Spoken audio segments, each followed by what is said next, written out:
তো 7 July officially launch হয়ে গেল স্যামসাং গ্যালাক্সি এম সিরিজের নতুন একটি স্মার্টফোন, যার নাম স্যামসাং গ্যালাক্সি M34 5G। আর এই ফোনটা 6GB 128GB ভ্যারিয়েন্টের দাম ভারতীয় টাকা রাখা হয়েছে 18,999 টাকা, অর্থাৎ 19,000 টাকা। ফোনটা বর্তমানে অ্যামাজন ওয়েবসাইটে প্রি অর্ডার শুরু হয়ে গেছে। যদি আপনারা 999 টাকাতে এই ফোনটাকে প্রি অর্ডার করেন তাহলে 1699 টাকা অর্থাৎ 1700 টাকা দামের একটি চার্জার ফ্রি পাবেন।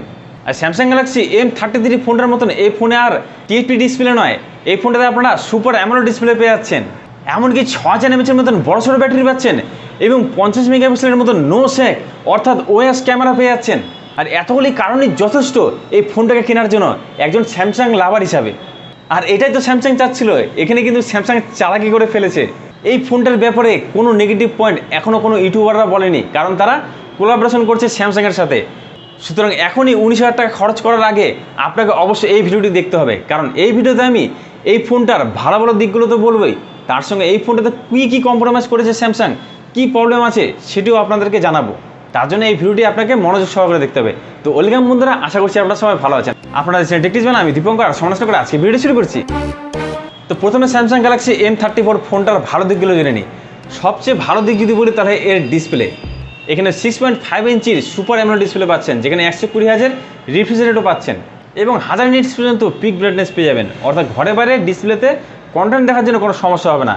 ওয়াইড ওয়ান L1-এরও সাপোর্ট আছে, অর্থাৎ ওটিটি প্ল্যাটফর্মের কন্টেন্টগুলোকে আপনারা অনায়াসে HD কোয়ালিটিতে দেখতে পারবেন।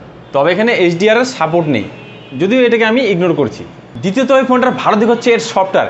এখানে অ্যান্ড্রয়েডের লেটেস্ট ভার্সন অ্যান্ড্রয়েড 13 তো পাচ্ছেনই, এবং পরবর্তী 4টি অ্যান্ড্রয়েডের ওএস আপডেট আপনারা পেয়ে যাবেন, অর্থাৎ 14, 15, 16, 17 4টি ওএস অ্যান্ড্রয়েডের আপডেট পেয়ে যাবেন, মানে বিশাল ব্যাপার। আর 5 বছর পর্যন্ত সিকিউরিটি আপডেটও পেয়ে যাবেন এই ফোনটাতে। এবং এখানে কাস্টমাইজেশন ইউআই স্যামসাংয়ের রাখা হয়েছে, যেটি UI 5.1-এর একদম রিয়েল ইউআই, যার এক্সপিরিয়েন্সও খুব ভালো পেয়ে যাবেন, অর্থাৎ সফটওয়্যার এক্সপিরিয়েন্সের জন্য এই ফোনটাকে নেওয়া যেতে পারে। তৃতীয়ত এই ফোনটার ভালো দিক হচ্ছে এর ব্যাটারি। এখানে 6000 mAh মতন একটি বড়সড় ব্যাটারি পেয়ে যাচ্ছেন, যেটিকে একবার চার্জ করে নিলে হয়তো আপনার ফোনটি 2 দিন পর্যন্ত সার্ভাইভ করে নেবে। তবে এখানে 25 ওয়াটের চার্জিং সাপোর্ট রাখা হলেও এখানে কোনো চার্জার পাবেন না, কিন্তু আপনারা যদি 999 টাকাতে এই ফোনটাকে প্রি বুকিং করেন তাহলে চার্জার তো ফ্রি পেয়ে যাচ্ছেন। আর 4 নম্বর ভালো দিক হচ্ছে এই ফোনটার ক্যামেরা। এখানে 50 মেগাপিক্সেলের অ্যান্টি শেক ক্যামেরা পাচ্ছেন, যেটি ওএস সেন্সর যুক্ত, অর্থাৎ ভিডিও করার সময় আপনার হাত যত নড়াচড়া করুক না কেন একদম স্মুথলি ভিডিও রেকর্ডিং এখানে করতে পারবেন। এবং এখানে 8 মেগাপিক্সেলের একটি আল্ট্রা ক্যামেরা রাখা হয়েছে এবং 2 মেগাপিক্সেলের একটি ম্যাক্রো সেন্সরও রাখা হয়েছে। সামনে 13 মেগাপিক্সেলের একটি ভালো সেলফি ক্যামেরা পেয়ে যাবেন। আর এই ফোনের ক্যামেরাগুলোর মাধ্যমে আপনি নাইটে দুর্দান্ত ফটো কোয়ালিটি পেয়ে যাবেন, আপনি দুর্দান্ত স্টেবিলাইজেশনের ভিডিও রেকর্ডিং করতে পারবেন। তাছাড়া আপনি রেকর্ডিং করার সময় আপনার সামনে এবং পিছনের ক্যামেরাটাকে অটো সুইচ করে রেকর্ডিং করতে পারবেন, এটি একটি ইউনিক ফিচার্স। তারপরে সেলফি ক্যামেরাতে একটি ফান মোডও রাখা হয়েছে, অর্থাৎ ভিডিও কলিংয়ের সময় আপনি নিজের আউটারকে চেঞ্জ করতে পারবেন, বিভিন্ন রকম ফানি মোড আপনি নিজেকে ক্রিয়েট করে দেখাতে পারবেন। তো এটি কিন্তু একটি খুব ভালো ইউনিক ফিচার্স। ওভারঅল আমি বলতে চাইছি এই ফোনের ক্যামেরাতে আপনাকে একদম নিরাশ হতে হবে না, স্যামসাংয়ের ক্যামেরা কোয়ালিটি বরাবরই ভালো হয়ে থাকে। আর 5 নম্বর ভালো দিক হচ্ছে এই ফোনের সিকিউরিটি। এখানে আপনার স্যামসাংয়ের সফটওয়্যার এবং হার্ডওয়্যার বেসিস নক্স সিকিউরিটি পেয়ে যাবেন, যেটি আপনার ফোনকে রাখবে সম্পূর্ণ সুরক্ষিত, কোনো মতে আপনার ফোনকে হ্যাক করা যাবে না।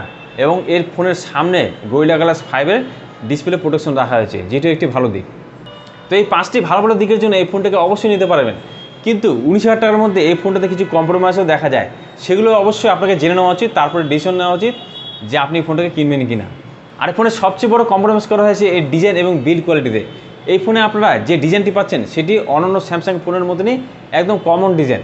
আপনারা দেখে নিন F54, A54, S23 এবং M23 এই 4টি ফোনের দেখেন পাশাপাশি রাখা আছে, এদের ব্যাকের ডিজাইনটি কিন্তু সম্পূর্ণ একদম সেম। তবে এই সিরিজের ফোনের বিল্ড কোয়ালিটি একটু ভালো হয়ে থাকে। তবে এই ফোনের বিল্ড কোয়ালিটি রাখা হচ্ছে একদম পলিকার্বনেটের, ব্যাকে রাখা হচ্ছে গ্লসি ফিনিশ, যেখানে আঙুলের ছাপ অনায়াসে পড়বে বা হালকা হালকা চোটে এটি ডেন্ট লাগতে পারে, যার জন্য আপনাকে ব্যাক কভার ইউজ করতে হবে। তো এই দামে অন্যান্য কোম্পানিগুলো কিন্তু সুন্দর ম্যাট ফিনিশ দেয় বা গ্লাস ফিনিশ দেয়, কিন্তু এখানে স্যামসাং দিয়েছে একদম গ্লসি ফিনিশ, যেটি একদম বেমানান। সামনে ফোনের ডিসপ্লের বেজেলসও রাখা হয়েছে মোটা এবং চিনটিও যথেষ্ট মোটা। তারপরে সামনের দিক থেকে এই ফোনের লুকস খুব একটি ভালো লাগছে না, দামি ফোনের মতন একদমই মনে হচ্ছে না। তো বিল্ড কোয়ালিটি এবং ডিজাইনের দিক থেকে এই ফোনটাই নিরাশ করেছে আমাকে। দ্বিতীয়ত এই ফোনের কম্প্রোমাইজটি হচ্ছে এর ডিসপ্লেতে। এখানে ওয়াটার ড্রপ নচ ডিসপ্লে পাচ্ছেন, যত ডিসপ্লেটি ভালো হোক না কেন, কিন্তু সামনে যখন ওয়াটার ড্রপ ডিসপ্লে কেউ দেখবে তখন তারা কিন্তু এই ফোনটাকে দামি ফোন বলবে না, কম দামি ফোন বলবে। আর তৃতীয়ত সবচেয়ে কম্প্রোমাইজ করা হয়েছে এর প্রসেসরে। এখানে স্যামসাংয়ের নিজস্ব প্রসেসর Exynos 1280-র মতন প্রসেসর ইউজ করা হয়েছে। প্রসেসরটি আগের থেকে একটু উন্নততর করা হয়েছে স্যামসাংয়ের তরফ থেকে, একটু অপটোমাইজেশন কিন্তু ভালো করা হয়েছে, কিন্তু এই প্রসেসরটি কোনো মতে এ দামে মেনে নেওয়া যায় না। এখানে কমসে কম মিডিয়াটেক ডায়মেনসিটি 7050 মতন পাওয়ারফুল প্রসেসর দরকার ছিল, তো এখানে তারা এক্সিনোসিটি প্রসেসর ইউজ করেছে, যার অনুরোধ স্কোর 4.5 লাখের মতন আপনারা পেয়ে যাবেন। এবং খুব একটি হিটিং ইস্যু না দেখা গেল এই প্রসেসরের মাধ্যমে আপনারা তেমনভাবে হাই কোয়ালিটিতে গেমিং করতে পারবেন না। লো ফ্রেম রেটে ফ্রি ফায়ার বা কল অফ ডিউটির মতন গেমগুলো অনায়াসে খেলতে পারবেন, কিন্তু ঘন্টার পর ঘন্টা হয়তো আপনারা সেরকম এক্সপিরিয়েন্স পাবেন না গেমিং খেলার সময়। তবে মাল্টিটাস্কিং করার জন্য বা ডে টু ডে লাইফে যে ধরনের আপনারা কাজগুলো করেন তার জন্য এই প্রসেসরটি অনায়াসে সামলে নেবে, তার জন্য কোনো সমস্যা হবে না। অর্থাৎ প্রসেসরে যে পারফরমেন্স পাবেন তা ওকে খুব একটি ভালো পাবেন না। আর ফোনে 4 নম্বর কম্প্রোমাইজটি করা হচ্ছে স্পিকারে। এখানে আপনারা ডুয়েল স্টোরি স্পিকার পাচ্ছেন না, এখানে মাত্র একটি লাউড সিঙ্গেল স্পিকার পাচ্ছেন, যার কোয়ালিটি মোটামুটি। তো এত দামি একটি ফোনে এই সিঙ্গেল স্পিকারটি কোনো মতো মেনে নেওয়া যাচ্ছে না। তাছাড়া এই ফোনের সাইড ফিঙ্গারপ্রিন্ট আনলক সেন্সারটি আপনারা পেয়ে যাচ্ছেন, 3.5 mm অডিও জ্যাকটি পেয়ে যাচ্ছেন, NFC সাপোর্ট পেয়ে যাচ্ছেন। তো ওভারঅল এই দামের মধ্যে এই ফোনটি তাহলে কারা নেবে? তো আমার হিসেবে যারা একটি গেমিং ফোন খুঁজছিলেন তারা এর থেকেও ভালো গেমিং ফোন পেয়ে যাবেন সেম দামে। তো আপনারা সেই ফোনগুলো নিতে পারেন গেমিং খেলার জন্য। কিন্তু যদি আপনারা ওভারঅল একটি অলরাউন্ডার ফোন খুঁজছেন, যে ফোনের মাধ্যমে আপনারা ক্যামেরা কোয়ালিটি ভালো পাবেন, ডিসপ্লে কোয়ালিটি ভালো পাবেন এবং পারফরমেন্স আপনাদের মোটামুটি দরকার হয়, তাহলে এই ফোনটা আপনারা চোখ বন্ধ করে নিতে পারেন, তার জন্য কোনো সমস্যা নেই।